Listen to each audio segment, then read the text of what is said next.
ওই কি রে, ওই কি রে, রসমালাই রসমালাই, আগুন আগুন, মাত্র 80 টাকা কেজি, খালি খাবেন আর খাবেন, চিনির মতো মিষ্টি। ভাই তরমুজ কত টাকা? ভাই মাত্র 70 টাকা কেজি, খালি পাইকারি খালি পাইকারি। আপনারা তো ভাই পিস হিসেবে কিনে আনেন, তো কেজি হিসেবে বিক্রি করতেছেন কেন? সব দোকানই কেজি হিসেবে বিক্রি করে, নিলে নেন না নিলে যান। আচ্ছা ভাই, 7 কেজি ওজনের একটা মাপেন তো দেখি। আসসালামু আলাইকুম ভাই, আজকে 200 পিস তরমুজ লাগবে। এখানে 200 পিস তরমুজ আছে, 150 টাকা করে দিতে হবে। আচ্ছা সমস্যা নাই ভাই, একটু পরে টাকা দিয়ে নিয়ে যাচ্ছি তরমুজগুলো। আচ্ছা যান, একটু তাড়াতাড়ি আসেন। ভাই আপনি এর কাছে তরমুজ কত টাকা করে বিক্রি করলেন? 150 টাকা পিস।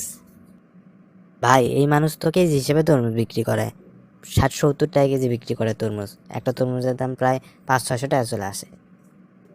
কি কন ভাই, আমরা পাইকারিটা তো সবাই পিস হিসেবে বিক্রি করি। আচ্ছা ভাই, বিষয়টা আমি দেখতেছি। ভাই তরমুজগুলো ট্রাকে উঠে দেন। আপনার কাছে তরমুজ তো বিক্রি করতে পারবো না। কেন ভাই, কি হয়েছে?